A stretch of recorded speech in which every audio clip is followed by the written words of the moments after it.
Assalamualaikum Sobat Ngobrasir. Special edition nih, lihat Part 2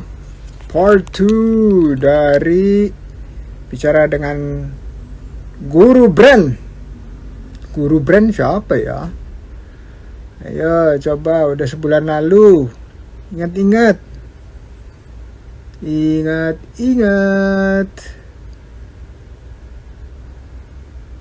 Ingat kan namanya?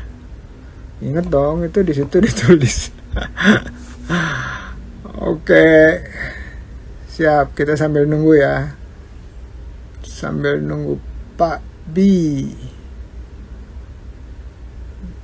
Gimana? Sehat-sehat semuanya? Aman? Oke. Welcome, selamat datang ke Ngobras episode 163. Wah, nggak kerasa ya. Bentar lagi nih udah mau 200 nih. Ini berawal dari keinginan bersilaturahmi dengan teman-teman pegiat-pegiat usaha mikro dan kecil. Dan mudah-mudahan dengan silaturahmi ini kita bisa perluas rezeki ya. Itu maksudnya. Jadi ini sebenarnya bukan apa ya. Kalau orang tuh bilangnya, ayo bikin konten supaya bisa posting. Enggak sama sekali. Kebetulan Instagram punya cara yang gampang untuk ngerekam, yaitu dengan IG Live. Ngerekam, udah itu rekamannya bisa diupload langsung tanpa kita susah-susah. Udah ada captionnya, udah ada kebiasaan kita untuk berinteraksi dengan yang hadir gitu. Waalaikumsalam Mamai. Alhamdulillah baik. Mamai him Maisaroh. Oh gitu.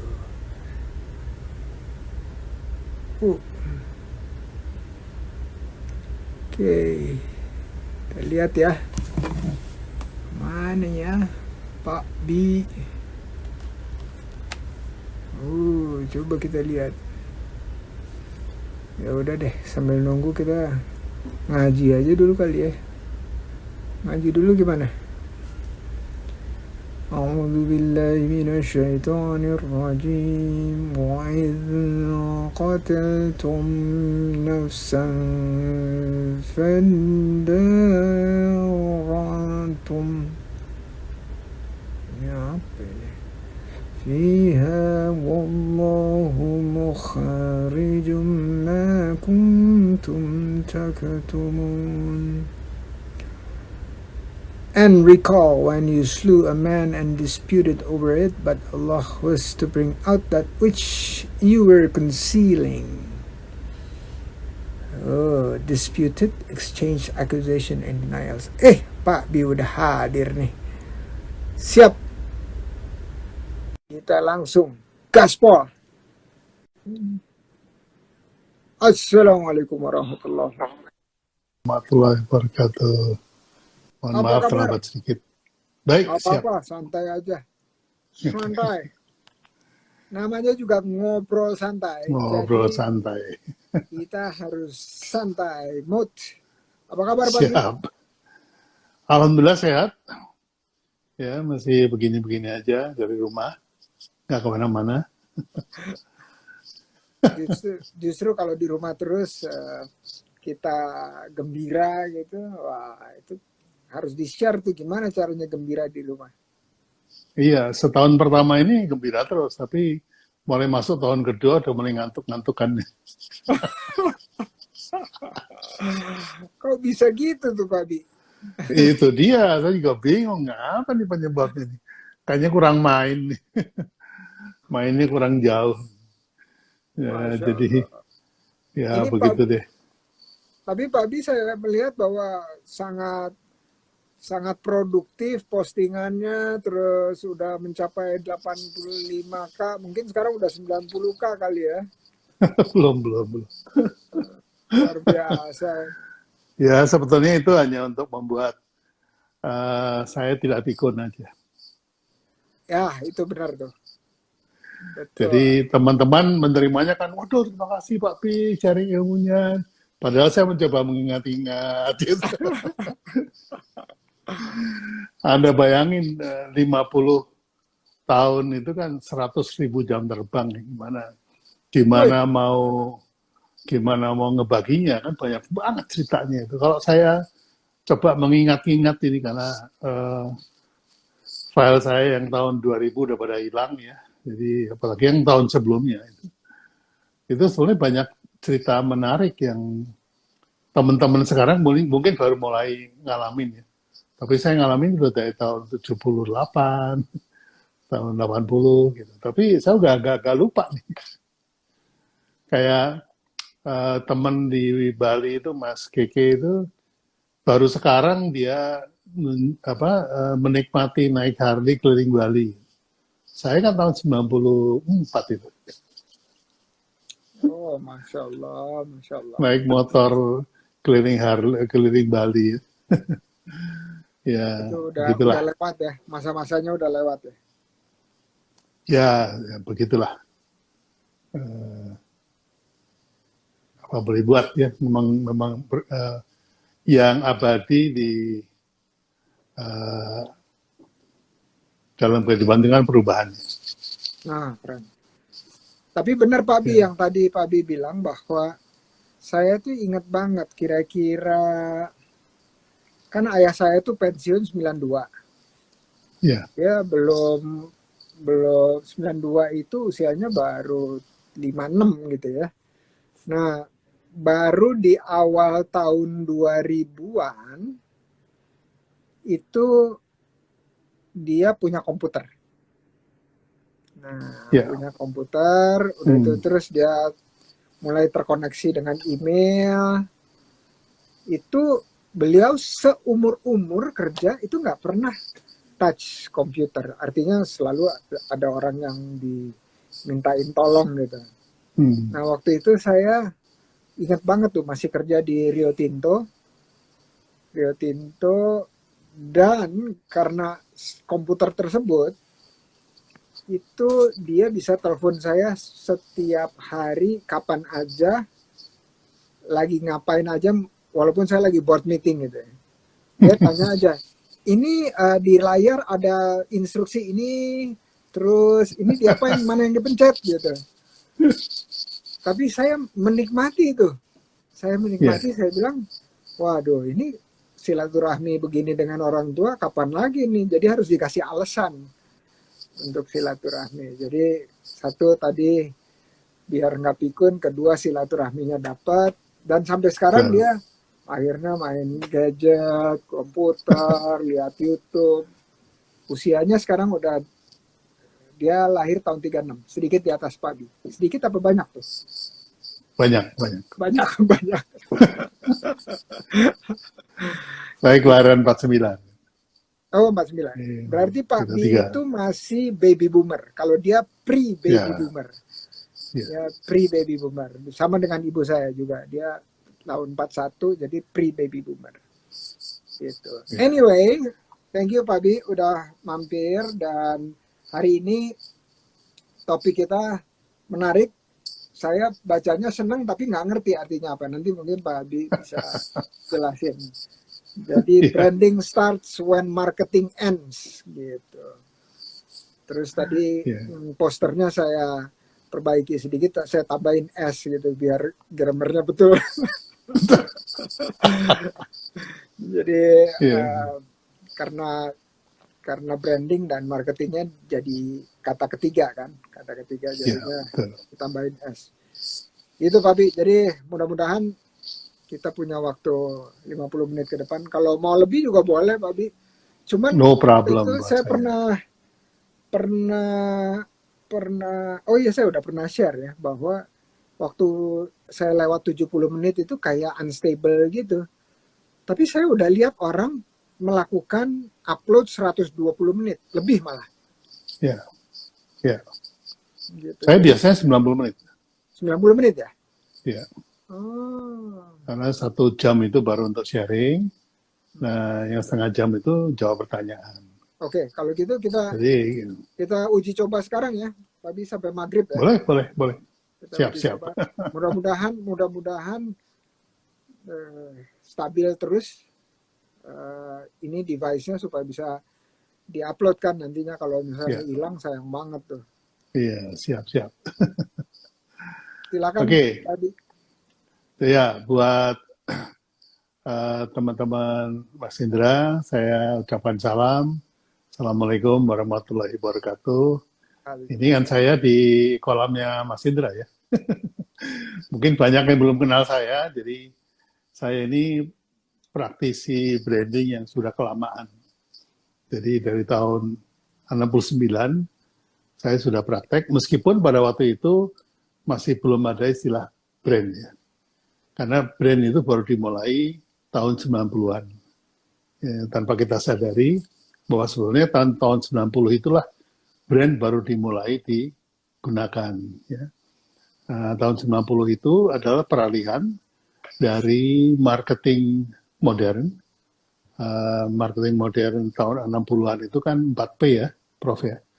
Product, Price, Place, Promotion. Kemudian mendekati tahun 90 itu ada 7P. Ditambah dengan people, kemudian apalagi ada 2P lagi, antara kalau nggak salah, place ya, tempat. Nah, kemudian baru beralih ke marketing 2.0, di mana fokusnya tidak lagi kepada produk, tidak lagi jualan produk, tapi jualannya itu customer. Jadi kalau marketing 1.0 itu melalui product price place promotion, produk itu menjadi objek yang dijual. Jadi di situ kita terbiasa mendengar kata-kata produk saya paling bagus, terbuat dari ini, resepnya ini, bahannya ini, kemudian prosesnya modern, bla bla bla lah, seperti itu. Itu sebelum tahun 90 ya. Setelah tahun 90, produk itu sudah ditinggalkan lebih kepada konsumen gitu ya. Jadi mulailah itu ada iklan-iklan Marlboro yang jadi Koboi dan segala macam itu. Nah, di tahun 90 itu mulai marketingnya bukan lagi 4P tapi 4C. Jadi produk digantikan dengan customer, kemudian price digantikan dengan cost, kemudian place atau distribusi digantikan dengan convenience, kemudian yang terakhir promotion digantikan dengan communication. Nah, lahirlah itu yang namanya convenience store, seperti dulu ada 7-Eleven, kemudian ada Indomaret, dan kemudian Alfamart. Jadi kita kenali dulu petanya agar supaya nanti kalau saya jelaskan itu tidak simpang siur gitu ya. Jadi kenapa saya sebut marketing end dan kemudian baru start branding, itu adalah pada saat perbatasan itu. Jadi ketika Anda mulai memikirkan pelanggan, sesungguhnya Anda melakukan branding, bukan lagi marketing. Karena marketing itu yang dijual adalah produk. Nah, ketika Anda melakukan marketing communication atau sosialisasi dari pemasaran Anda, itu Anda melalui beberapa step. Itu yang disebut awareness, ya. Aware terhadap produk kita, kemudian knowledge terhadap produk kita, kemudian ada liking, kecintaan pada produk kita, kemudian ada preference, kemudian ada conviction, meyakini, baru purchase. Nah, sebetulnya begitu terjadi purchase, maka kegiatan atau aktivitas marketing itu sudah selesai. Karena sudah dibeli. Jadi barang ini dari mulai dibikin, kemudian sampai ke tangan konsumen, sudah dibeli. Nah, itu yang disebut marketing ends, pada waktu terjadi transaksi. Ini.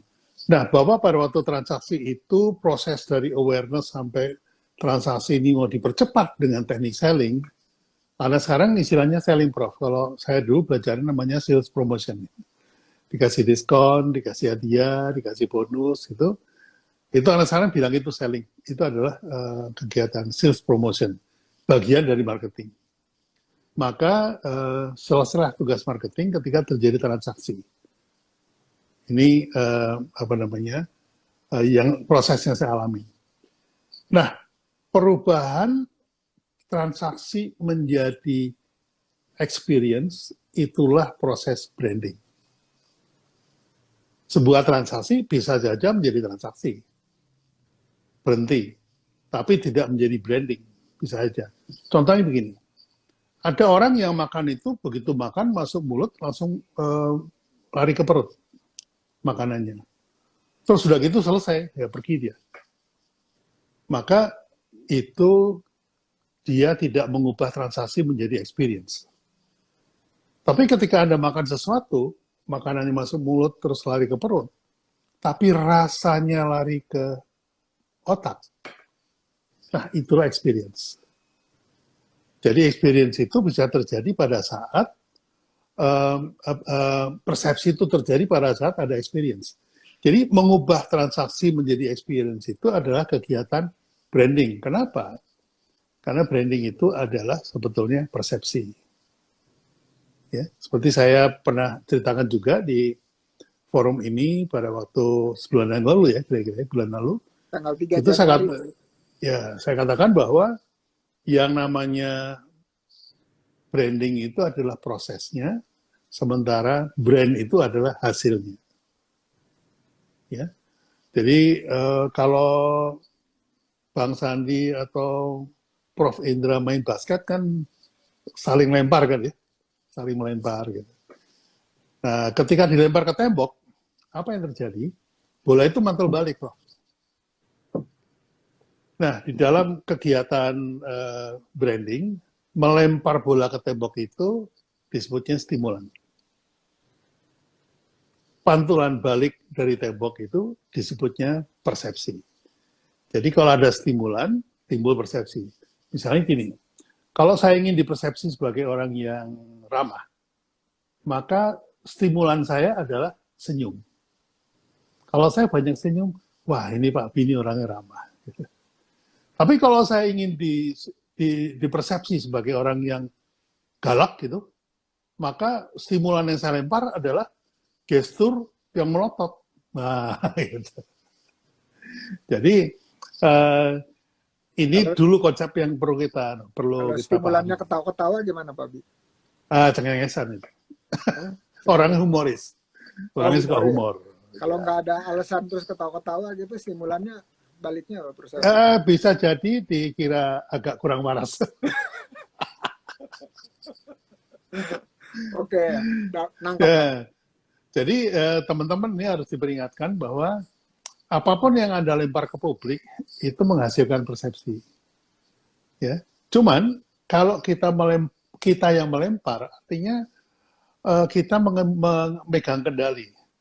Lempar ke arah ke kiri, pantulannya ke kiri. Lempar ke kanan, pantulannya ke kanan. Jadi kendali tangan kita.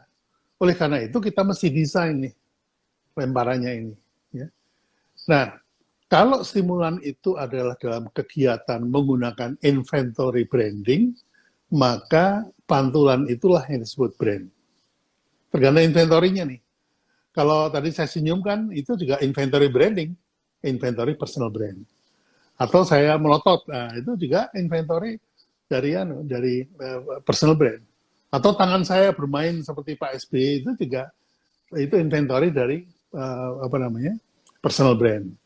Nah, kalau itu yang kita lempar akan terjadi persepsi. Persepsi itulah brand. Jadi brand is a perception or emotion maintained by somebody other than you. Jadi yang memelihara itu justru konsumen. Takut kehilangan nih. Ya, seringkali kalau Anda sudah suka sama satu produk itu kan, wah jangan-jangan nanti bulan depan ini nggak ada lagi gitu. Saya pernah ngalamin berkali-kali itu terhadap parfum. Jadi parfum saya dari tahun 76 sampai tahun 86 itu nggak ganti, satu aja. Ketika dia ganti, saya panik. Saya beli udah nggak ada di toko, wah saya panik. Saya sampai nyari kemana-mana, dapat saya beli 12 sekaligus satu lusin. Jadi yang takut itu bukan produsen kehilangan konsumen, tapi konsumen yang kehilangan kepada produknya. Itu kalau brandingnya sudah, persepsinya sudah terbentuk. Nah ini teman-teman harus tahu bahwa, oh berarti logo bukan brand ya Pak Bi? Bukan, logo itu adalah inventory dari branding. Yang mungkin membangun persepsi, mungkin ya. Atau nama ya. Nama atau merek itu juga merupakan inventory dari branding, piranti dari branding. Terus slogan, tagline, satu lagi dari Mayora, itu piranti dari branding. Tapi bukan brand ya. Karena brand itu adalah ketika saya sebut satu lagi dari Mayora, persepsi apa yang timbul di otak konsumen, itulah brand. Ya, persepsinya misalnya, wah, inovatif nih. Nah, itu.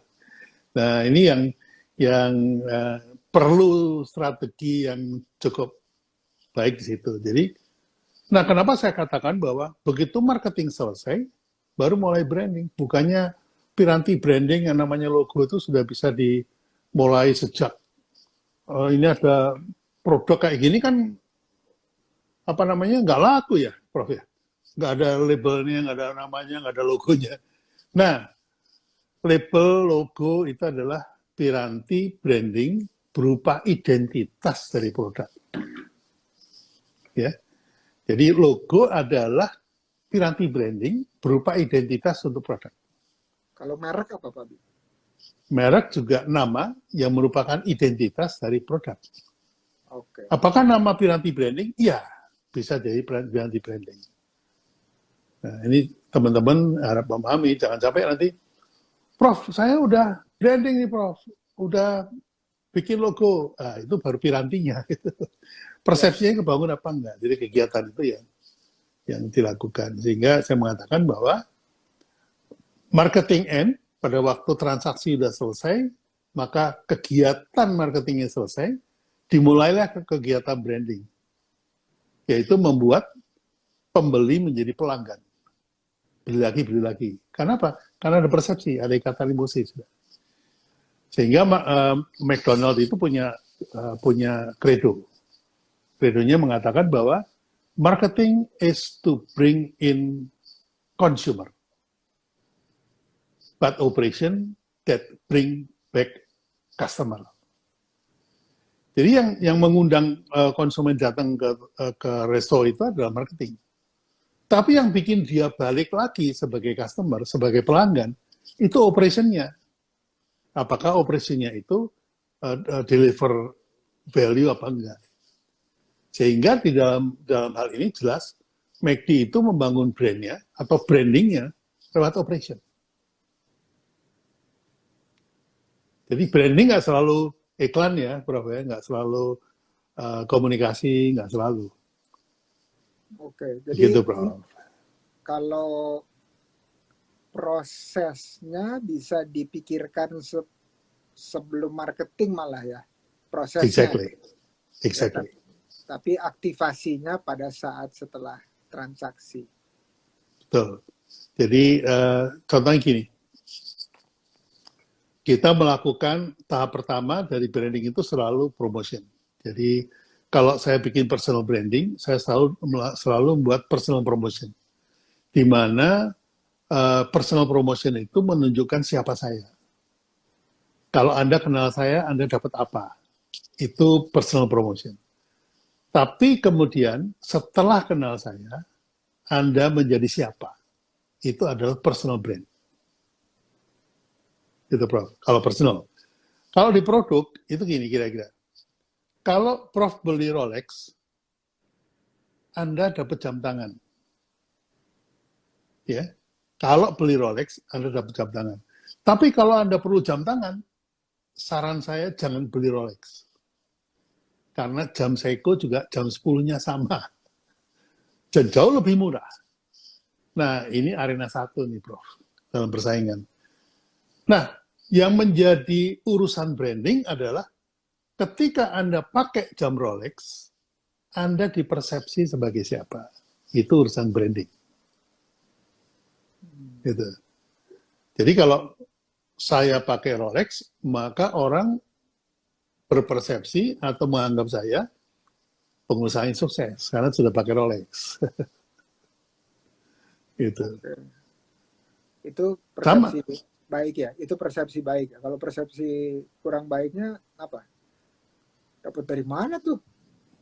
KW ya. Misalnya gitu. Beli di mana tuh? Tapi buat orang marketing ya, kalau ada persepsi buruk, seperti Iger kemarin, itu panik. Panik, reaksinya panik.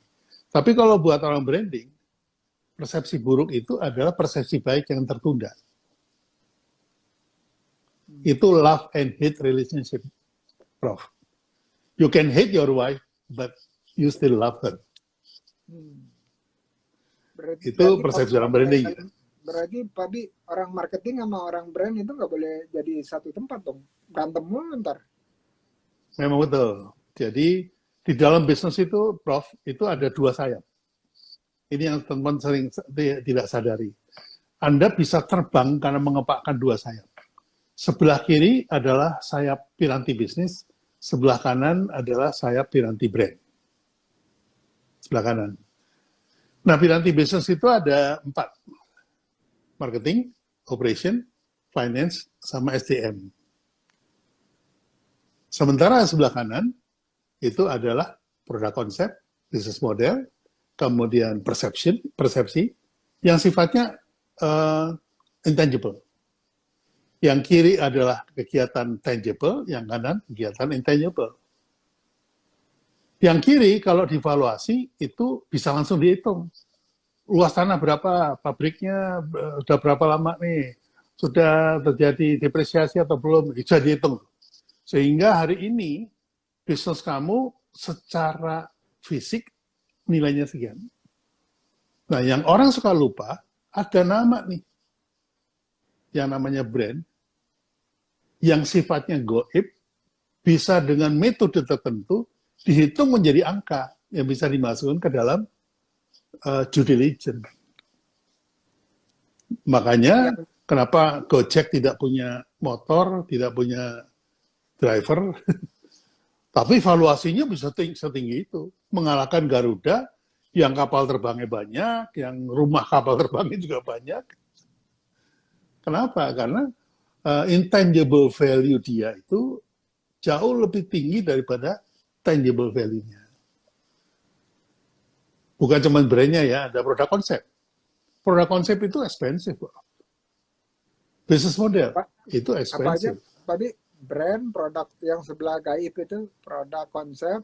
Produk konsep, business model, kemudian brand, haki, intellectual property, kemudian paten, ya, kemudian ISO. ISO itu adalah melegitimasi bahwa sistem operasi Anda sudah sempurna, gitu. Ya seperti itu, yang goib itu ada harganya. Nah, banyak teman-teman yang nggak paham nih bahwa sebetulnya nama baik itu ada harganya. Contoh, saya bikin Kopiko, itu saya kasih merek, saya kasih nama, saya bikinin logo, itu tuh cuma 75.000, bro. Tahun 86. Ya. Kalau saya sekarang bawa uang 75.000 ke Mayora, terus saya bilang, saya buyback ya, nama Kopiko seharga 75.000. Dikasih apa nggak, Bro? Pak Abi jadi penasehat saya aja, kata jawabannya.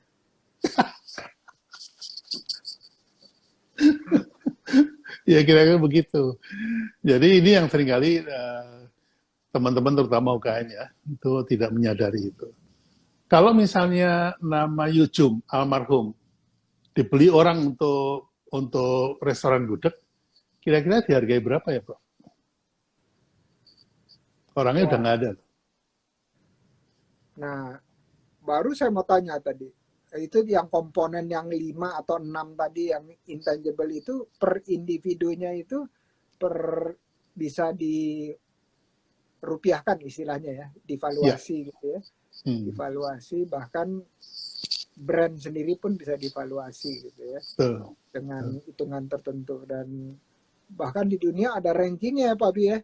Brand Ya. yang termahal itu masih masih Coca-Cola nggak ya? Untuk retail ya Coca-Cola masih Oh masih ya, luar biasa ya Coca-Cola, luar biasa. 160 tahun. Dan berapa miliar dolar tuh harga? Terakhir saya tahunya cuma 60-an gitu. Enggak ya? Ya. Jadi mengapa bisa begitu mahal? Karena barang siapa memiliki brand Coca-Cola, itu dia punya asuransi bahwa Anda akan berusaha berbisnis sekian puluh tahun. Kira-kira berapa puluh tahun ya, Prof? Kalau misalnya Anda dihibahi merek Coca-Cola gitu, kira-kira Anda bisa jualan berapa tahun? 7 Tanpa turunan. ngapa-ngapain. Itu dia. Ilustrasinya begini. Prof punya pabrik sepatu. Terus bikin sepatu merek apa ya? Merek Indra Uno gitu. Itu Ada. susah payah tuh jualannya. Susah payah jualannya. Terus kebetulan Prof kenal sama yang punya Nike. Terus yang punya Nike bilang gini, Prof, saya kasih pinjam Nike setahun ya, supaya bisa mendongkrak penjualan you, sehingga you nanti sudah gitu harus saya lepas, saya ambil lagi nih. Itu kan sering kayak gitu ya, kayak Morinaga suka ngasih apa ya namanya franchise ya atau apa itu, hak pakai merek saya selama sekian tahun, udah gitu saya ambil lagi. Itu kira-kira naiknya begini atau begini? Wah, kita udah nggak usah mikir apa-apa lagi, cuman produksi doang itu. Itu jahit doang gitu. Kita cuma jahit doang. Nah di situ apa namanya, yang namanya nilai dari brand, value dari brand itu adalah sebuah asuransi, sebuah jaminan untuk bisa berbisnis sampai sekian tahun ke depan. Nah, sekarang cara ngitungnya nih, cara aja lah, cara apa namanya, cara obrol-obrolan aja ya, Prof. Cara ngitung yang pertama itu berdasarkan cost. Jadi dihitung nih, waktu bikin brand dulu, waktu bikin merek ini, itu menilai keluar duitnya berapa ya? 75.000. Haki 3 juta, terus logo, bikin logo berapa ya? 3,5 juta. Terus kemudian bikin iklannya berapa banyak nih? Iklannya udah sekian miliar. Nah, dari cost yang dikeluarkan, kemudian dimasukkan ke dalam neraca, itu jadi nilai dari brand itu. Berbasis cost. Yang kedua, berbasis pesaing. Jadi, mereknya Anda ini, kalau misalnya gini, sepatu merek Indra Uno ini kalau dibanding sama Nike, kira-kira berapa persennya? Misalnya, wah 1%-nya nih. 1% dari nilainya Nike itu kira-kira 5 juta dolar. Nah, berarti saya 5 dolar lah kira-kira gitu. Tapi itu cara membandingkan dengan pesaing, yang business jenis. Yang ketiga itu future value. Jadi, dihitung nih, 5 tahun terakhir ini, pertumbuhan bisnis Anda kayak apa? Oh, pertumbuhan bisnisnya saya 5 tahun lalu itu baru punya 3 toko, Pak. Terus sekarang udah 10. Terus pertumbuhannya setiap tahun 200%. Jadi dihitung, kemudian dijadiin grafik, maka kita bisa hitung future income kita dalam 5 tahun ke depan itu berapa. Ya, kalau 3 toko jadi 10 toko bakal jadi berapa puluh toko gitu. Nah, itulah kemudian menjadi value dari brand. Makanya kenapa yang namanya Gojek itu naik terus value-nya. Karena dihitung future value-nya. Drivernya makin banyak, pelanggannya makin banyak, dan database-nya makin lengkap. ternyata database itu paling mahal dari semuanya. Waduh, itu belum banyak disadari banyak orang itu. Exactly. Jadi jangan gembira kalau jangan senang kalau misalnya wah bisnis saya maju Pak Indra. Kenapa? Saya ikut programnya Gojek itu. Terus gimana? Ya laku banyak yang beli. Kamu kenal nggak sama yang pembeli? Nggak tahu. Kamu tahu alamatnya nggak? Nggak ada. Kamu ada database nggak? Nggak ada. Database siapa yang punya? Gojek. Nah, hal seperti ini harus pelan-pelan nih, Prof. Ini pelan-pelan nih, nggak bisa nih, karena UKM itu kan mood-nya struggling ya. Jadi kalau diajakin untuk berpikir ya berandai-andai gitu, agak susah. Jadi UKM memang dibagi 3 sih, yang baru mulai, kemudian yang struggling, dan yang sudah lewat masa struggling menjadi naik kelas korporasi. Nah, ini 3 mesti kita pikirin nih kalau teman-teman.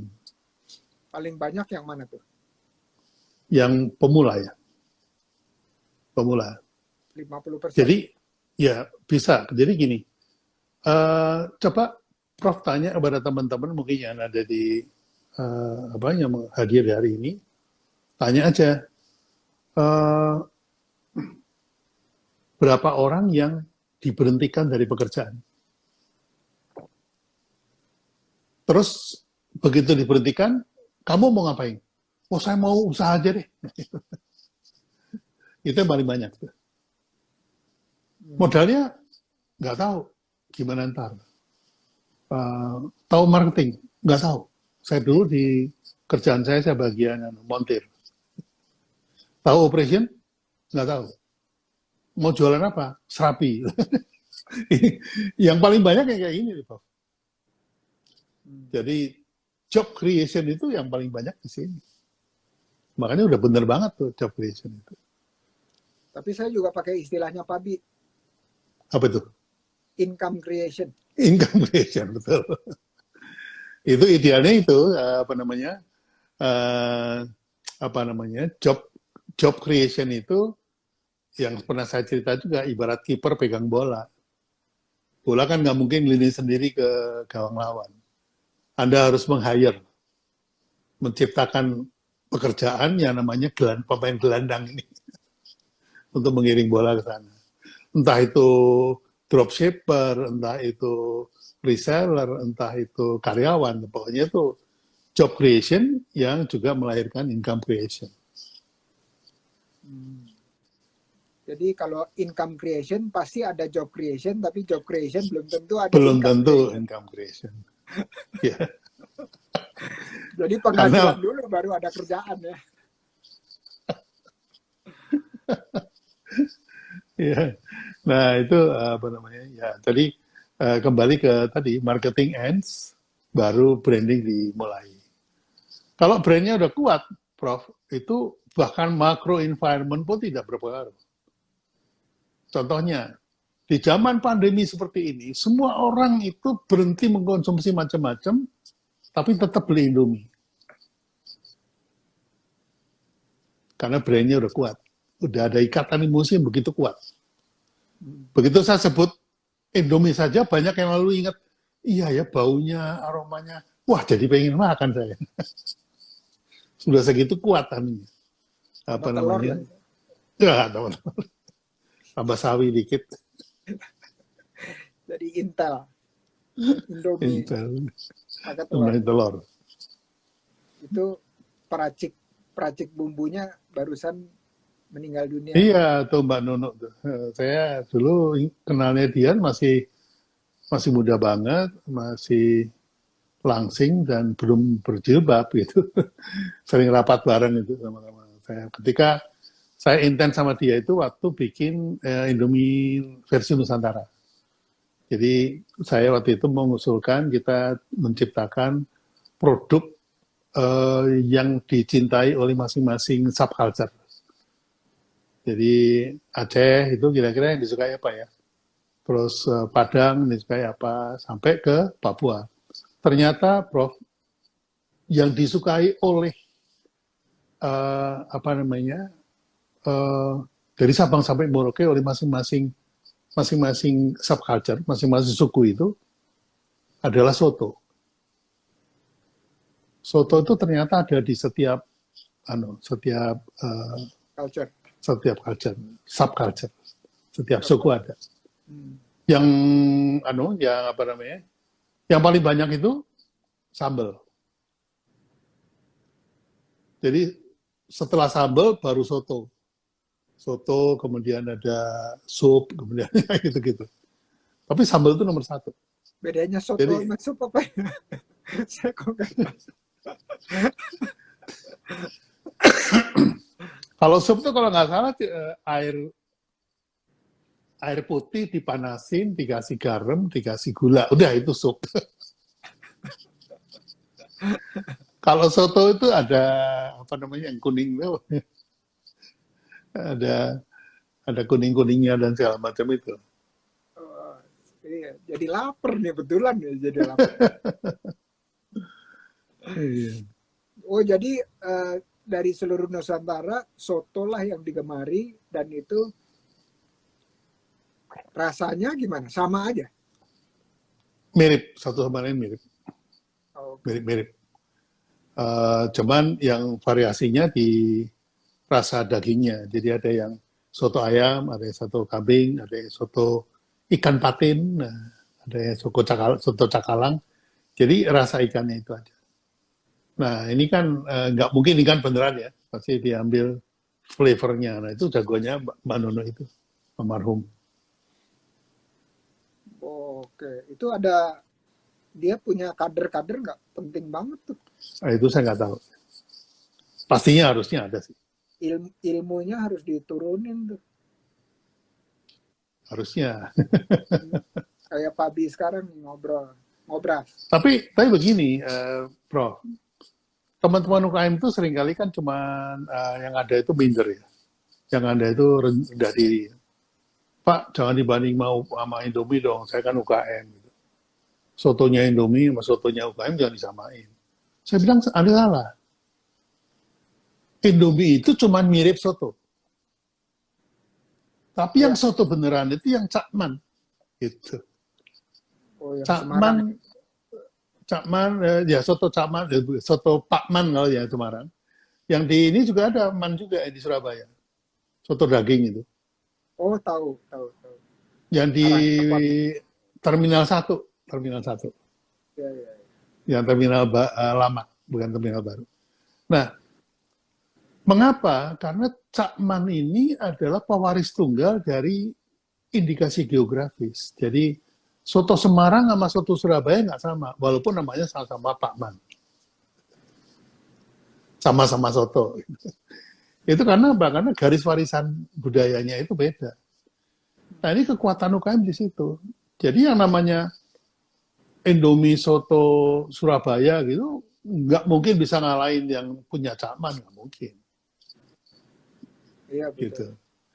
Jadi teman-teman UKM itu harus bangga, harus berbesar hati, harus apa ya? Harus optimis bahwa saya adalah pewaris tunggal. Nah, gitu. Jadi makanan ini, jadi kalau dia nyebut nenek saya dulu itu benar, itu betul sekali. Makanya kenapa kemudian ada Yujum, ada Nyonya Suharti, kebanyakan semuanya nama kan. Karena Yujum dan Nyonya Suharti itu lupa ngasih nama dulu pada waktu produknya lahir. Kayak ibu melahirkan lupa ngasih nama bayinya, 20 tahun kemudian masih dipanggil, oh anaknya Pak Uno gitu. Iya. Waduh, betul tuh. Kalau Shakespeare bilang, what is in the name? Itu gimana? What is in the name? Gitu. Ya, begitu. Jadi, pendapat. Ya. Oke. Waduh, menarik nih Pak Bi. Keren banget nih. Dengan ilustrasi-ilustrasi menarik. Sampai soto. Dan sampai Indomie. Betul ya, jadi kalau Indomie itu kangennya hanya untuk ngilangin kangen terhadap soto yang beneran ya. Ya, betul. Tapi itu bisa menjadi kebanggaan buat misalnya soto Aceh. Orang Aceh itu bangga sama sotonya itu. Soto yang Indomie itu. Wah, gila loh, Indofood bikin bikin soto Aceh ini menghargai kehadiran suku Aceh gitu. Terus kemudian, Pak Bi, udah pernah nyoba Indomie soto Aceh belum? Oh belum, tak kirim ya Pak ya. Gitu. Dari Manado kirim, dari Aceh kirim, dari Padang kirim. Padahal saya yang bikin. It's Rasanya all mirip-mirip. it's all here Pak. Oh, aduh, itu barulah yang namanya apa? Brand, Brand. persepsi. The power of brand. Oke. Karena persepsi melahirkan ekspektasi. Ekspektasi melahirkan reaksi. Reaksi melahirkan aksi. Aksinya apa? Beli Beli. 12 gitu. Beli 12 parfum. Karena takut, wah ini nanti bau saya berbeda, nanti istri saya bilang kok kayak tidur sama orang lain. Repot nih tidurnya nama lain nanti. Oh iya. Benar. Itu produk strategis namanya. Strategis. Evergreen. Mantap. Ini Pak Bi ini ada komentar nih barusan. Katanya dari dapur abnormal. Pak Bi bisa cerita lahirnya Kopiko, namanya simple banget tapi booming. Apa rahasianya? Tadi udah diceritain ya, tapi terserah. Kayaknya orangnya baru gabung nih. Iya, boleh. Sebentar, saya tak lihat juga pertanyaan-pertanyaan dari sini. Oh, nggak bisa jalan pertanyaan. Oke, kalau Kopiko itu ceritanya bukan cuma ngasih nama ya. Jadi tahun 86 saya dipanggil sama yang punya Mayora, Pak Yogi Indratmaja. Dia bilang, Pak Bi, saya ini punya mesin permen. Selama ini pakai nama Chelsea. Masih ingat Chelsea nggak? Iya. Masih. Yang ini mesin saya ini Chelsea rasa tunggu bentar. ada kopi, ada rasa frambozen, ada vanilla gitu. Permen itu yang dibungkus itu. Nah, terus dia bilang bukan sukus ya? Bukan sukus. Bukan. Yang ada kotak gambar bunga-bunga gitu. Ada jendelanya. Nah, itu Chelsea. Dia bilang mesin permen Chelsea ini kapasitasnya 2 juta per hari. Tapi baru keisi 300.000 nih Pak Bi ini. Jadi tugasnya Pak Bi adalah ngisi yang 1,7 juta. Saya bilang ini mesin idol kok jadi saya suruh ngisi ini gimana ceritanya? Saya bukan tukang permen Pak Yogi, saya ini tukang iklan, tukang brand gitu. Zaman itu 86 belum muncul istilah brand ya. Jadi ya udah pokoknya terserah kreativitas Pak Pi lah. Akhirnya kemudian kita bicara tentang flavor. Oke, Pak Yogi mengusulkan flavornya jahe. Ya, karena jahe itu menghangatkan tubuh, sehat dan segala macam. Kemudian si Chris itu konsultan dari Amerika, dia bilang, wah kalau saya ngusulnya tetap mint. Karena mint itu adalah rasa yang paling luas di Amerika. Terus saya bilang loh kita mau ngelawan fix yang rasa mint kok dengan mint juga gimana sih gitu. Kalau Pak Bi apa? Saya bilang kopi. Alasannya kopi itu yang paling sering diminum orang. Saya tanya, kapan Pak Yogi minum wedang jahe terakhir? Oh, minggu lalu sama keluarga di Puncak. Oh, berarti nanti permennya hanya dimakan seminggu sekali. Karena ritual minum jahe ternyata cuma seminggu sekali. Mungkin kalau Prof. Indra udah lama ya nggak minum jahe. Karena dikirimin terus buat endorse produk. Nah, Kalau nggak dikirimin nggak minum loh. Jadi, kalau ada aja, kalau uh, ada aja. nah saya bilang bahkan kopi itu merupakan ritual. Jadi ada jam-jam kopi bagi setiap orang berbeda-beda. Tapi orang yang suka ngopi itu kalau ngantuk dia ngopi. Kalau itu udah menjadi belief ya. Jadi terjadilah ritual ngopi sehingga dikonsumsi tiap hari. Akhirnya dibuatlah itu. Terus namanya apa Pak Bi? Saya bilang kalau orang Madura itu bilang kopi ya kopi. Tapi kalau sesuatu yang berhubungan dengan kopi tapi bukan kopi disebutnya kopi-kopian. Kalau kita bilang kopi-kopian, tapi dia bilangnya bude itu pi kopi deh. Bukan kopi beneran, pi kopi gitu. Kopi mainan gitu. Nah, kalau saya pakai pi kopi, saya bisa disu sama orang Madura. Harus bayar royalti ke Madura. Saya rubah aja kalau dari pi kopi menjadi kopiko udah gitu. Kopi-kopi jadi kopiko instead of pi kopi. Nah, lahirlah permen kopiko itu. Yang fungsinya menggantikan kopi. Nah, di sini permainan brand berasa nih, Prof. Produknya permen, persepsinya kopi. Jelas-jelas permen kok gantinya ngopi. Kalau gantinya ngopi itu ya paling enggak kopi susu atau kopi apa, kopi jahe gitu. Tapi yang gantinya ngopi kok permen gitu. Nah, ini kekuatan dari membangun persepsi. Lebih ke situ, Prof. Jadi itu ceritanya seperti itu. Terus Strateginya panjang. keluar cring gitu, idenya gitu, proses atau pas lagi jalan di warung, apa pas lagi masuk kamar mandi atau gimana tuh? Dulu saya pikir saya ini kreatif orangnya. Wah, langsung dapat ide. Wah, dapat ide. Ternyata setelah saya pelajari, di dalam otak saya itu ada step by step. Mikir ini dulu, ini dulu, ini dulu, ini dulu, ini gitu. Nah, itu yang kemudian saya buatin workshopnya yang 15 langkah itu.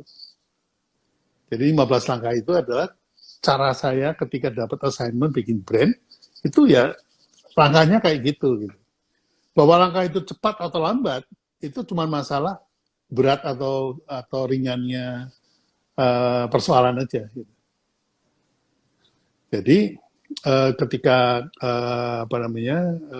Kopiko itu lahir, itu kemudian saya kasih tagline gantian ngopi, ada manajer yang iseng nih, Pak Yogi, ini sebelum kita launch, ini filmnya di ini dulu, di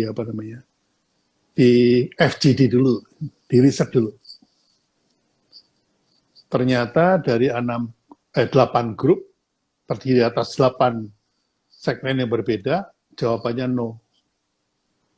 Jadi permen nggak bisa gantiin kopi, nggak ada sensasinya, nggak ada aromanya, nggak ada kenikmatannya, nggak bisa lah gantiin gitu. Jadi jawabannya no. Nah itu makanya saya nggak percaya sama riset. Karena jawaban itu dihasilkan dari masa lalunya dia. Sementara produk yang kita ciptakan kan untuk masa ke depan. Orang itu ternyata tidak mampu melihat ke depan, tidak mampu mengukur ke depan. Nah, saya bilang sama Pak Yogi, yuk percaya sama siapa? Percaya sama riset atau percaya sama produk Anda? Gitu. Dia bilang, Pak Bi gimana? Oh, saya percaya sama produk saya percaya sama tagline saya. Udah gini aja deh, kita coba. Kita running 3 bulan, kalau nggak ada repeat order, kalau pasar tidak terima, stop. Jangan bayar fee saya. Gitu. Tapi kalau diterima oleh pasar, silakan mau di stop atau mau jalan terus, pokoknya fee saya 3 bulan, you bayar double. Taruhan loh. Andai kata waktu itu dia putuskan tidak karena hasil risetnya adalah no, maka kita semua nggak ada yang kenal namanya Kopiko. Dan mungkin juga Mayora tidak jadi triliun company seperti sekarang. Wih, mantap. Sekarang Kontribusi sudah kopi signifikan tuh berarti. paling signifikan memang. Dari semuanya memang paling signifikan. Sekarang udah 45 triliun ya valuasi dari bisnisnya Mayora. Pada waktu saya tangani tahun 86 itu masih 3,5 M per bulan. Jadi setahun berapa tuh ya? 30 M, 40 M. Berapa ratus kalinya itu? Waduh, udah susah ngitungnya tuh. Satu sustain, kedua growing. That's Sampai the sekarang power of masih ya? brand. Sampai sekarang berarti Masih, masih ya? masih. Kopiko masih ada. Apa yang dilakukan terhadap produk Kopiko sampai sekarang dari 86? Yang signifikan perubahannya itu dari gramasinya. Jadi konsep dasar Kopiko itu adalah secangkir kopi itu kafeinnya bisa dibagi tiga batang permen. Yang beratnya masing-masing 7 gram. Nah, sekarang saya nggak tahu apakah kafein masih ada ataukah masih 7 gram. Setahu saya kayaknya sudah tinggal 3 gram. Mengecil dia, karena kenaikan dari HPP sama kenaikan ongkos produksi dengan kenaikan harganya nggak ngejar. Jadi produknya harus dikurangi. Tapi kita nggak nyadar. Dulu kalau saya makan kopiku tuh satu mulut penuh tuh. Rasanya penuh, susah ngomong. Nggak tahu sekarang. Kayaknya lebih enteng, lebih ringan. Ringan. Seingat saya sih ringan. Lebih ringan ya sekarang? Ringan. Gitu. Tapi saya udah lama juga nggak makan kopiko tuh.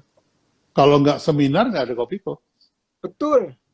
Saya ketemu kopiko cuma di ruang rapat. Itu pesan dari panitia, jangan tidur ya, gitu.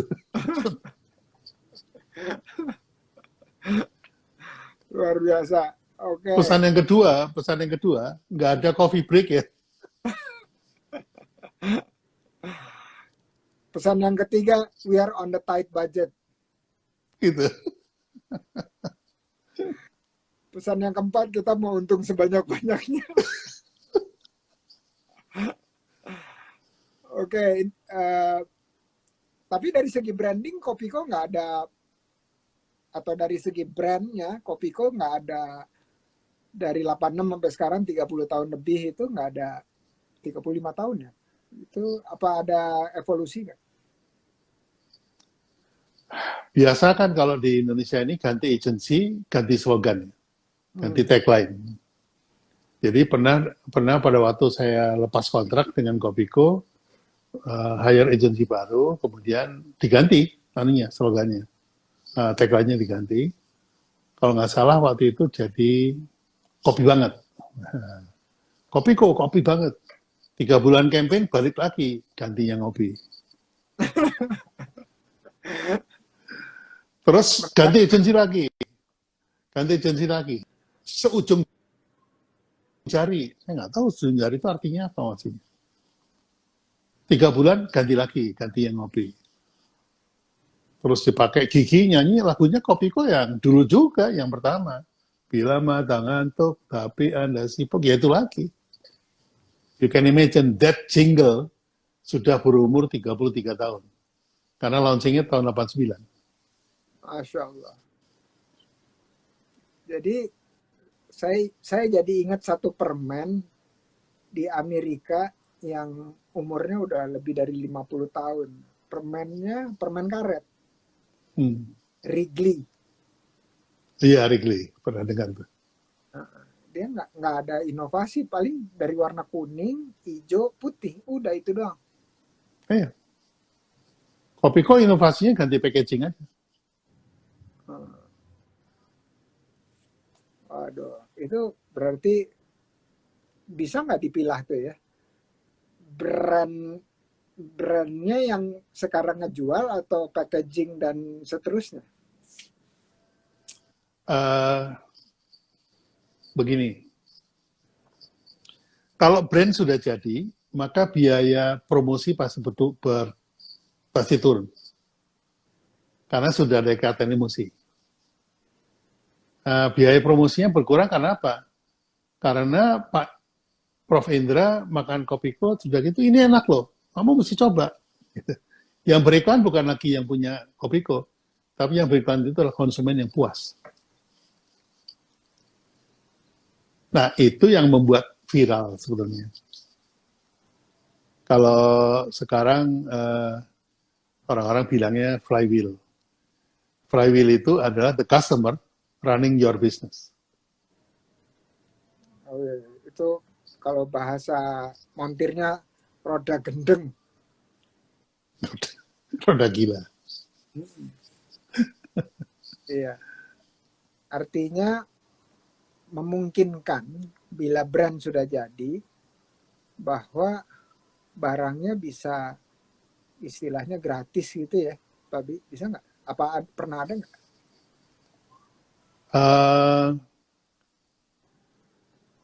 Jadi kalau Seth Godin mengatakan bahwa, David Neumeyer mengatakan bahwa you don't buy brand, you join them. You join a brand, gitu. You don't buy brand. Kayak OKOC adalah suatu brand di mana saya join the brand. Gitu. Kalau istilahnya si Seth Godin mengatakan orang itu tidak membeli produk atau membeli service. Orang itu membeli koneksi. Dia ingin dirinya dia dikoneksikan dengan sebuah nama besar. Itu satu. Nah, bagaimana dia bisa tahu ada nama besar itu? Lewat cerita, lewat story. Dan ternyata ketika dia join, dia makan, dia konsumsi, ternyata magic happen gitu. Makanya saya tadi mengatakan, people buy your product in order to get connected, story, and magic. Produk hanya menjadi tiket. Produk itu menjadi tiket jadinya. Mau nonton bola, itu bayar tiket dulu. Jadi beli produk itu hanya untuk menikmati hal lain. Sama dengan Starbucks, Anda harus beli kopi dulu supaya bisa duduk menikmati WiFi kan. Nah, ini yang disebut oleh Seth Godin. They don't buy product. They buy product as a media in order to join. To join the connection, the story. Saya pernah baca di mana ya, lupa saya. Tapi intinya adalah ada, kalau Maslow bilang tuh ada tingkatan makin lama makin tinggi. Udah itu terus di atasnya aktualisasi diri. Terus saya pernah baca di mana bahwa menjadi bagian dari sesuatu atau belonging itu adalah salah satu aspirasi dalam hidup seseorang. Mungkin aktualisasi diri. Iya, betul. Ada hubungannya dengan brand itu ya? Iya. Jadi kalau dari segitiga Maslow, yang paling bawah kan physical benefit. Nah, hanya physical benefit saja yang menjadi urusan produk. Dari mulai rasa aman, kemudian kebutuhan sosialisasi, kebutuhan untuk eksis dalam kehidupan sosial dia, aktualisasi diri, itu semuanya brand. Semuanya bersifat intangible, tidak ada bentuknya, tidak bisa diraba. Itu jadi urusan brand. Jadi dari segitiga Maslow yang ada 5 tingkat itu, hanya yang paling bawah urusan marketing. Yang ke atas itu urusan branding. Makanya branding start when marketing ends. Wah, luar biasa nih topik kita hari ini. Saya pikir apa ini marketing ends dan branding start. Nah, Pak Bi, dulu waktu di awal-awal Pak Bi berkarir, ya di 80-an, 70-an, 90-an gitu, kebayang nggak bahwa evolusi atau cycle-nya waktu untuk sampai brand jadi itu makin kesini makin pendek, makin pendek. Betul. Apalagi dengan infrastruktur internet yang sudah matang ya, itu cepat sekali, gitu. Cepat sekali. Jadi melewat sebuah sensasi aja sudah terbangun sebuah brand. Yang penting experience saja. Yang Nah, penting if you can deliver experience, ya terjadi brand. kalau kesini-sininya banyak virtual gitu ya, maya gitu, apa mungkin masih bisa tercipta brand? Begini,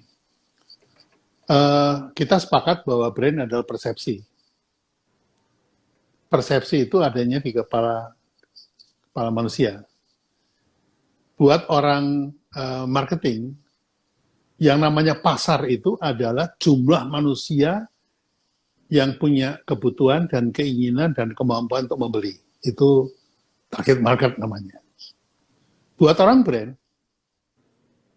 pasar itu adalah berapa merek yang sudah ada di kepala konsumen saya. Kalau saya ngomong instant noodle atau mie instan, karena saya megang Indomie, saya harus bisa menebak melalui riset atau melalui survei, berapa sih jumlah merek mie instan yang ada di kepala Prof. Uno, Prof. Indra.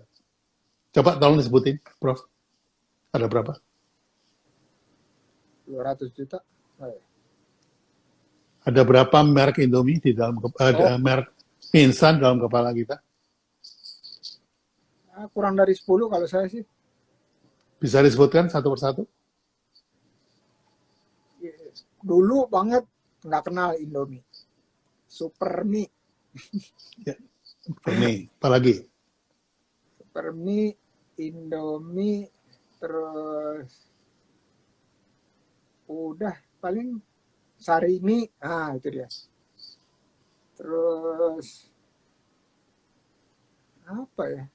Udah paling itu doang. Nah, Mayora punya mie nggak? ada mie gelas nggak salah. Mie gelas ya. Ya. Yang lain saya udah nggak. Okay. Jadi begini, Prof.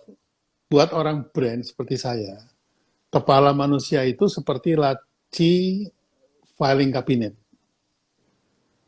Okay? Jadi filing cabinet terdapat beberapa laci. Setiap laci represent produk kategori. Kira-kira ada berapa ribu laci di dalam kepala manusia? Ada berapa produk kategori yang dikenal oleh manusia? Waduh. Ada kategori kafe, kategori restoran, kategori kopi saset, kategori mie, kategori restoran, kategori sepatu, kategori baju, kategori topi. Ribuan, bayangin. Segitu hebatnya otak manusia, dia punya lacinya ribuan. Lebih hebatnya lagi, di dalam masing-masing laci ada file. Ada file. Dan kemampuan laci manusia untuk menyimpan file itu cuma 7, Bro. 7 merek iya, saja yang bisa diingat. Betul. Maka itu nomor telepon itu 7 lah ya. Zaman dulu. Ya, jadi do re mi fa sol la si do itu 7. Maksudnya merek itu yang bisa diingat 7. Kemampuan manusia mengingat 7. Yang 3 pertama yang Anda sebut tadi itu masuk top of mind. Jadi, yang paling penting kalau kita bikin produk, nomor 1 tuh masuk laci dulu. Mampu nggak kita masuk laci? Kalau masuk laci aja nggak bisa, gimana mau top of mind? Itu persoalan paling berat dari membangun brand. Memasukkan ke dalam laci. Setelah di dalam laci, dia harus bertarung untuk jadi top of mind. Itu yang biayanya gede. Apalagi kemudian Anda melakukan disruption. Menendang merek-merek lain keluar dari laci. Sehingga yang diingat cuma sendirian. Kopi kok ganti yang ngopi? Saya mau tanya, ada lagi nggak permen yang ganti yang ngopi? Udah selesai. The only one. Itu yang Ada hebat ya. yang warnanya agak, itu Kopiko juga apa enggak ya? Yang ada campurannya itu, ada warna karamelnya itu.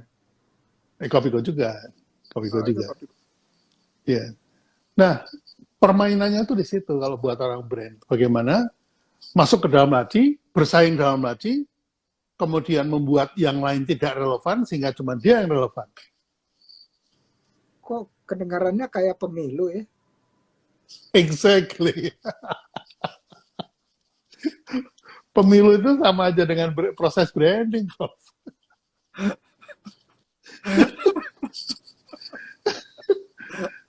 Kayak Makanya pemilu. kalau udah deket-deket pemilu pilkada, ini cari orang-orang kayak saya. Waduh, luar biasa nih ternyata nih. Dari produk branding, personal branding. Jadi Ya pasarnya semuanya sama luas. sih. Ya, semuanya sama. Kok proses branding itu semua sama. Bahkan saya berani bikin statement, semua yang bernama berhak menjadi brand. Karena apa? Semua nama berhak meninggalkan legacy. Dan legacy itu adalah ujung dari brand. Kalau legasinya kuat, yang punya udah meninggal aja masih diingat terus. Bung Nah, Karno dengan proklamasi Indonesia nggak bisa dilupakan, melekat terus itu, tak tergantikan. tak tergantikan. Nggak mungkin proklamasi kedua kan? Iya, iya. Kalau, nah, Pabi menyebutkan masa hidup orang, terus setelah itu ada legacy. Bisa nggak legacy itu ada di dalam masa hidup orang itu? Legacy itu warisan ya, warisan. Tapi kalau yang diingat setelah dia nggak ada, itu memang diawali sebelum dia nggak ada. Gitu. Selagi dia masih ada itu udah bisa diingat ya. Terbentuk. Jadi istilah gini, karena legacy itu baru muncul kalau ada reputasi. Kalau Anda nggak punya reputasi, Anda nggak akan menjadi legacy. Reputasi itu terbangun karena adanya prestasi.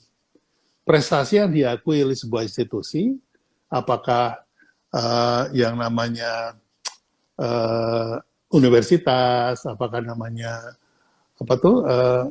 Oscar gitu ya, ataukah diakui oleh rakyat.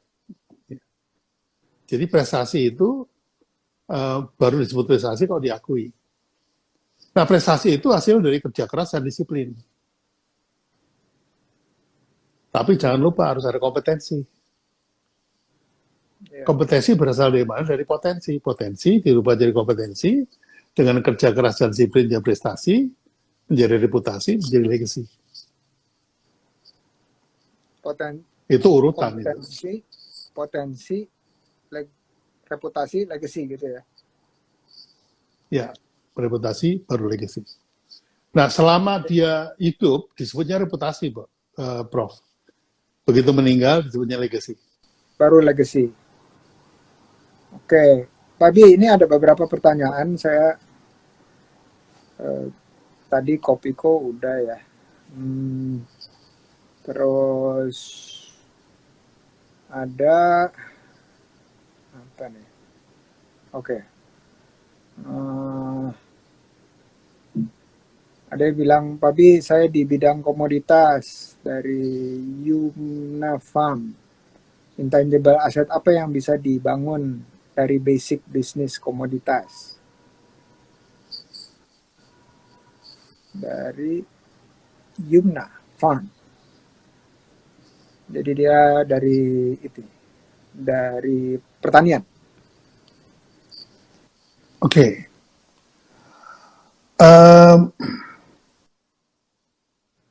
Kalau Anda membangun sebuah value dari sebuah pertanian, dari sebuah tanaman, itu akan makan waktu panjang sekali. Anda harus melakukan cross-branding. Cross-branding itu Anda membangun persepsi yang instan terhadap produk Anda. Itu cross branding namanya. Contohnya gini, kalau Nike dengan Apple itu sama-sama kuat, mereka bikin produk bareng atau program bareng disebutnya co-branding. Ya. Tapi kalau cross branding itu Anda bukan siapa-siapa, mengadopsi brand yang sudah punya value kuat. Di-cross kan, instantly menjadi terkenal. Instantly menjadi ada value-nya. Value-nya ngikut yang ditempelin tadi. Misalnya kalau dalam tanaman itu, pertanian, misalnya Anda jual kopi, ya, biji kopi. Anda tinggal bilang aja, ini biji kopi Gayo. Karena Gayo itu sudah punya reputasi yang tinggi terhadap kopi, kopi Anda tiba-tiba laku. Tiba-tiba dipersepsi sebagai kualitas itu. Kalau bahasa anak sekarang dibilangnya pansos. Itu cross branding. Panjat sosial. Oh, panjat sosial. Iya, social climber. Social climber. Jadi kalau misalnya Anda punya sayuran, bayam gitu, terus Anda ngikut bayam Cianjur. Emang ada bayam Cianjur? Reputasinya masuk nggak sih? Contohnya, Prof. Indraono, bentar lagi saya kirim gudeg ya. Siap, gudeg saya ini istimewa. Karena gudeg Padang. Persepsi Anda apa?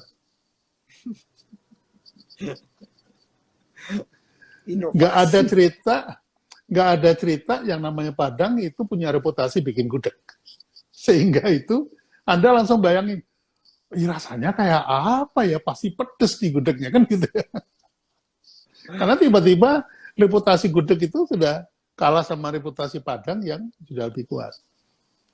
Sama kalau misalnya saya bilang, Prof, saya kirimin rendang ya. Anda bayangnya pasti rendang Padang kan? Atau rendang Minang lah gitu. Tapi ini rendang dari Malang. Ada persepsinya kacau kan? Rendang dari Malang, gimana ya rasanya? Berarti ada orang Padang yang di Malang gitu ya? Di Malang. Oke, jadi namanya cross brand deh ya, Pak Bia. Ya, jadi paling bagus adalah Anda melakukan apa ya kalau sekarang itu blockchain ya. Jadi bahannya asal dari mana, ditanamnya kapan, prosesnya gimana, bisa diurut namanya, sejarahnya, ceritanya. Keren banget tuh.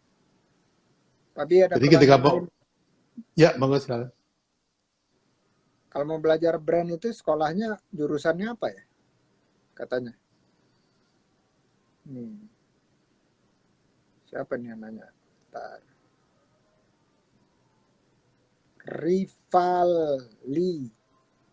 Rival Yoga Pratama.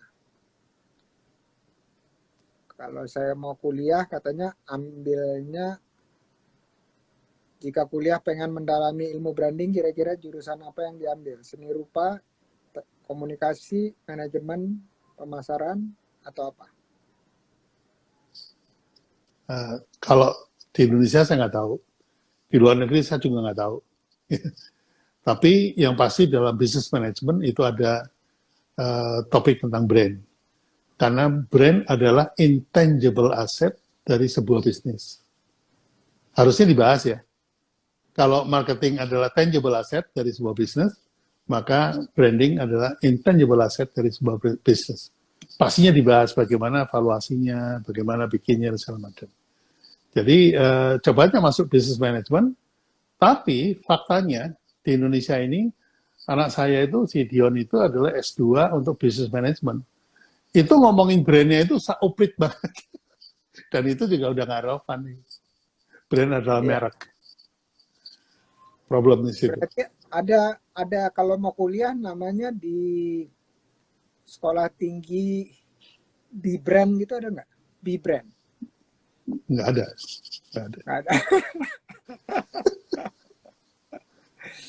BI brand.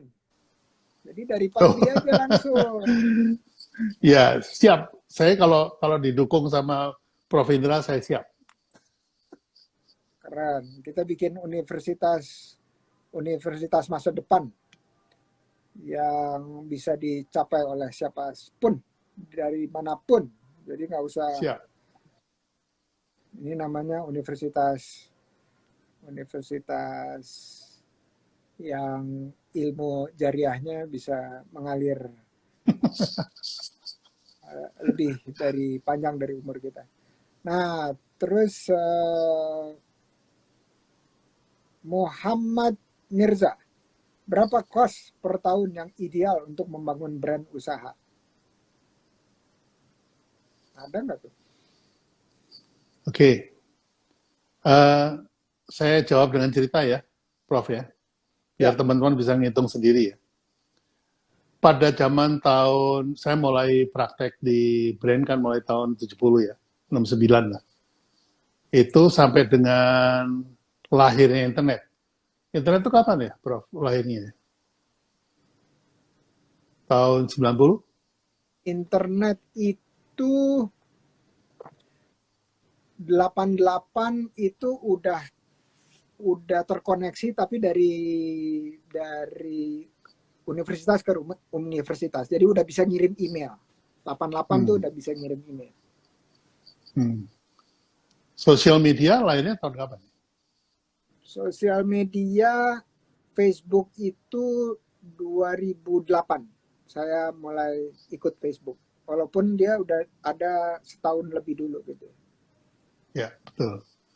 Jadi, eh, zaman dulu, saya bilang sebelum internet ya, zaman pra-internet, itu klien-klien saya nggak ada yang punya media.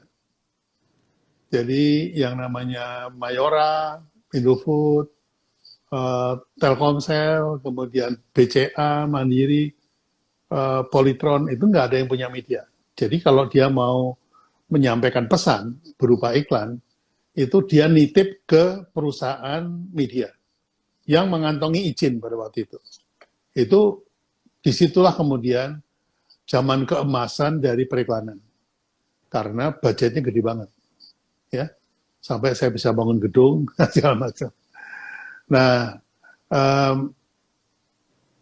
itu zaman dulu, sehingga untuk membuat sebuah brand, itu butuh biaya tinggi.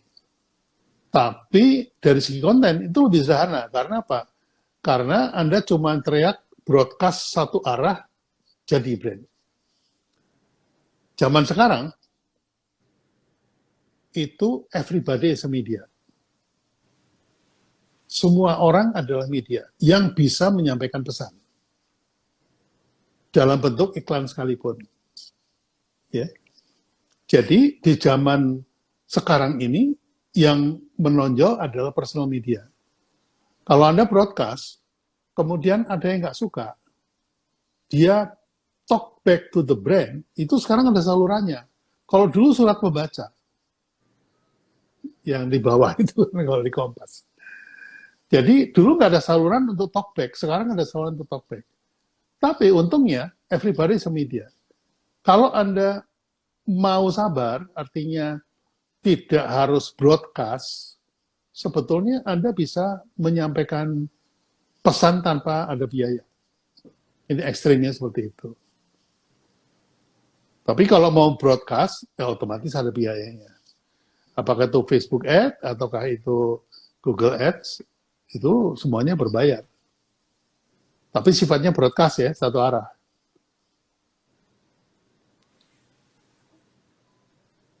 Oke.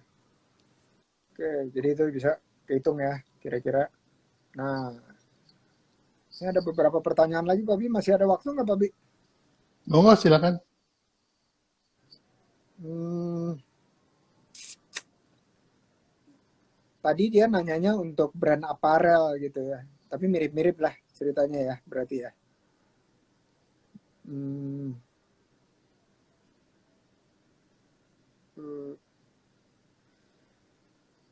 kalau brand Indonesia yang sukses mendunia itu apa, Pak Bi? Dari Hari Purwanto.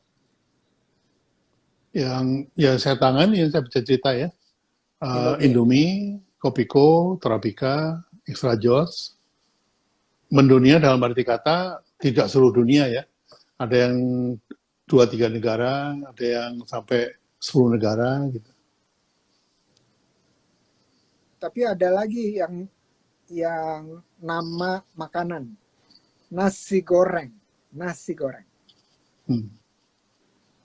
Itu saya ketemu di restoran di luar negeri sekalipun, bukan restoran Indonesia ya. Itu dia ada namanya, nasi goreng. Nggak tahu apa artinya, tapi mereka sediain nasi yang diurak-arik gitu. Hmm. Jadi, dan itu sesuatu yang nama khas Indonesia yang ada di luar negeri. Nah, terus ini ada ya, ini saya harus scroll soalnya nggak pakai Q&A. Coba kalau pakai Q&A, gampang. Gitu ya. Q&A-nya, ini ada Q&A di sini, saya tampilin aja. Tapi saya nggak tahu nih, bener apa nggak nih. Pak Abi bisa baca nggak nih? Mana?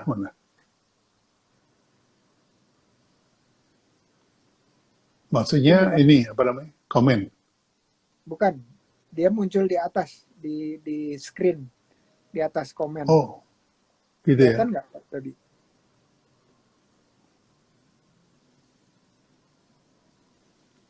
Astagfirullah. Waduh.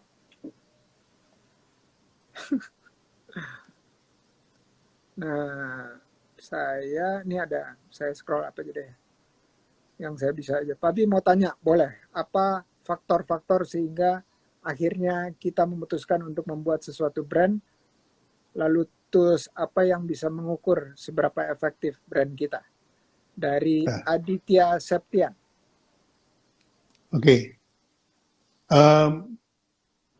Paling penting faktor brand itu adalah trust. Jadi kenapa setiap usaha harus punya brand? Karena semua usaha harus dipercaya. Mengapa? Karena orang membeli itu kepada orang yang dipercaya. Kalau dia nggak percaya, dia nggak beli. Oleh karena itu, setiap bisnis harus punya brand. Kecuali bisnis Anda tidak mau dipercaya. Oke, Kalau ukurnya tadi sudah saya jelaskan, ada 3 tadi. Pendekatan cost, pendekatan kompetitor, atau pendekatan future income. siap. Oke, makasih Mas. Ini ada lagi pertanyaan dari teman orang OKOC yang punya wedding organizer yang sempat nyungsep di pandemi, Collapse. tapi November lalu dia udah bisa setiap minggunya 2 event, berarti 8 event. Namanya di sini Desa Songko Wedding Organizer.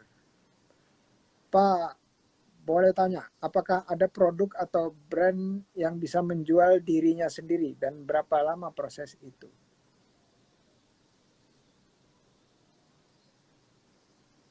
Semua produk bisa menjual dirinya sendiri.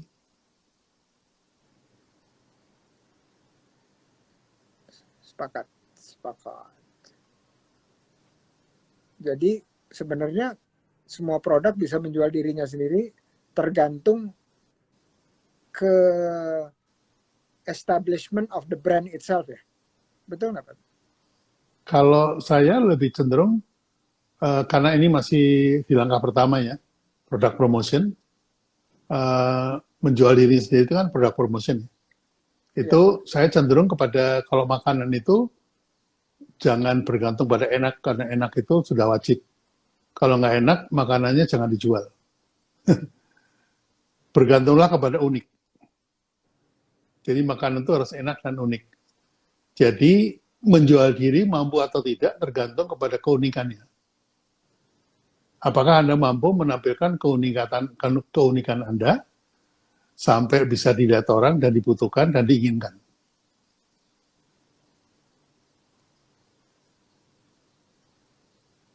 oke, mantap. Nah, ini ada komentar nih, nggak tahu ini pertanyaan atau bukan. Kenapa kalau saya ingat dari Panji Dawani? Kalau saya ingat teh, saya selalu ingat teh botol. Tapi pas lagi di jalan malah beli teh pucuk. Nah, itu gimana tuh Pak Bi? Ya, jangan salah bahwa bisnis modelnya beda ya. Kekuatan teh botol itu ada di bottling company kayak Coca-Cola. Nah, kemudian muncullah convenience store, di mana orang tidak pergi ke hypermart untuk membeli secangkir atau segelas teh gitu ya, atau segelas botol Coca-Cola. Mereka larinya ke convenience store. Ini tahun 90 mulainya. Sehingga barulah mulai uh, yang disebut bukan lagi Horeca. Kan biasanya bottling company itu kan yang disasar Horeca ya. Coca-Cola itu menyasar ke hotel, restoran, dan K-nya apa ya? Cafe, Horeca. Nah, teh botol itu aslinya adalah bottling company. Sama kayak Coca-Cola. Jadi dia jalurnya Horeca. Nah, baru kemudian di tahun 90 itu lahirlah market yang namanya retail. Jadi pakai botol plastik, kemudian dijual. Masih ingat nggak zamannya beli Coca-Cola, dimasukin kantong plastik, terus diisep-isep gitu? Masih ingat ya? Pada saat Coca-Cola belum mengeluarkan botol plastik atau disposable packaging. Nah, begitu disposable packaging ini sudah mulai jalan, maka mulailah kemudian muncul market baru, convenience store tadi atau di jalanannya. Tapi kalau Anda ke Horeca, Anda pasti dikasih yang botol, yang bottling ya, yang beling, yang botol beling. Jadi harap dipahami ketika bertanya kita harus masuk laci yang mana nih. Jadi lacinya teh botol sama lacinya pucuk harum itu beda laci. Karena market Horeca itu lebih kecil dari market retail, maka kemudian teh botol ikut-ikutan pakai plastik. Gedean mana Pak Bi? Ya pasti gedean retail lah. Itu sih no question. Iya. Jadi kalau kok sekarang kok gedean teh pucuk harum? Lah iyalah dia retail. Masuk itu sudah sebagai retail. Oke. Pak Bi, thank you. Pak Bi ini baru ini observe sesuatu nih. Setelah lewat sekarang udah 92 menit. Dia kotaknya tadinya warna merah, sekarang warna ungu biru. Apa Itu tuh? artinya Kotak apa? Kotak kotak apa tuh? yang biasanya live itu kan, live itu merah tuh biasanya yang di atas. Nah, sekarang udah biru. Ini masih merah tuh? Di saya masih Kalau merah. di saya udah oh biru karena tahu saya. Karena ada question nih. Oh, oke. Pertanyaannya kalau branding untuk produk keramik bagaimana ya Pak? Ini dari Reno Landika. Ya, gini aja. Orang beli keramik itu percaya sama produknya atau percaya sama yang jual? Kalau percaya sama produknya, buatlah brand produk. Tapi kalau percaya sama orang jual, buatlah personal brand. Misalnya Anda bikin desain keramik yang tidak ada tempat lain, maka nama Anda yang akan jual keramik Anda. Tapi kalau Anda bikin produk yang sama seperti orang lain, ya, maka produk Anda itu harus menjual dirinya sendiri dalam arti kata persepsi apa yang Anda bisa bangun dengan produk itu. Ya, saya kasih saran. Langkah pertama adalah produk promotion, langkah kedua adalah produk branding. Langkah pertama adalah jelaskan kepada konsumen, kalau Anda beli keramik saya, Anda dapat apa? Langkah kedua, jelaskan kepada konsumen, kalau Anda pakai keramik saya, Anda jadi siapa? Itu aja. Kalau itu bisa dilakukan, Anda membangun brand. Wih, mantap itu simple tapi langsung mantap. Nah, Pak Bi, ini kalau yang tadi 15 step itu berarti setiap bulan satu berarti kita bisa selesai kira-kira tahun 2022 ya. Ya kalau yang kita lakukan ini tidak termasuk 15 langkah. Ini baru baru kalau masuk rumah itu baru terasnya doang. Oke. Baru kenalan, baru Nah, kenalan. teman-teman ini kalau karena udah mau azan maghrib kita harus siap-siap juga nih. Ada beberapa pertanyaan lagi, tapi saya lihat tadi senada udah Kita dijawab simpan lah. diwakili dengan keramik tadi. Dan Babi sebulan lagi apa nih kira-kira? Tadi kalau hari ini marketing branding starts when marketing ends. Nah, yang berikutnya apa kira-kira Babi? Masih sekitar branding, marketing, selling sih, karena tiga jargon itu selalu dipakai di dalam bisnis kan. Jadi nanti pemahaman itu nggak bisa selesai dengan satu kali ketemu ya. Pasti nanti diulang lagi ada beberapa kali pertemuan gitu. Kayak Jadi ngaji kalau ya, sebulan sekali mungkin kelamaan ya, Prof. Bikin 2 minggu sekali. Oke, siap. Saya bersedia. Saya khawatir Pabi kan waktunya penuh banget tuh. Kalau 2 minggu sekali bisa. Saya sebetulnya termasuk pengangguran sih, karena udah pensiun kan. Sama dong Pabi. Kita di rumah terus nih. Ya, saya sekarang juga workshopnya lewat online, jadi teman-teman silakan masuk ke bio-nya Pak Bi, terus lihat link tree-nya ada apa, nah silakan deh pilih-pilih workshop yang mau dipakai. Ada elementary, ada yang lebih advance, nanti ada yang step by step bikin juga ada. Jadi lihat aja, sering-sering lihat bio saya aja. Siapa tahu nanti, betul. Ya, siapa tahu nanti Prof. Indra bikin Universitas Brand, saya ikut meramaikan. Itu menarik tuh, ide menarik karena menurut saya pertanyaannya banyak. Di pelatihan-pelatihannya OKOC pertanyaannya banyak terkait itu. Dan kayaknya harus dari awal juga harus sudah dari mikro sekalipun udah harus diperkenalkan. Iya, betul. Sepakat Pak Bi. Nah, jadi Siap. Pak Bi, terima kasih sekali lagi atas waktunya dan teman-teman yang ada di sini. Jangan lupa follow Instagramnya Pak Bi kalau belum, biar nambah bisa 100K. Terima kasih. Follow saya juga dong. Saya juga mau ikut Pak Bi gitu. Ya, terus kita saling update. Kalau mau yang di fallback, ada yang mau di fallback nggak? Nah, kalau di saya fallbacknya cukup bilang, Pak Bi, OKOC fallback dong.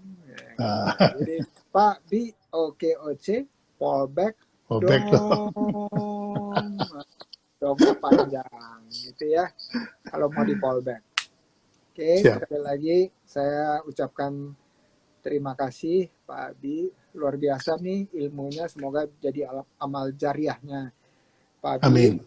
Amin. Dan setiap orang yang menggunakan ilmu ini dan menghasilkan penghasilan, dia menghasilkan pekerjaan, dia doakan buat Pak Bi masuk ke celengannya Pak Bi. Cengkling, cengkling, cengkling gitu. Amin, amin, amin ya Rabb. Masya Allah.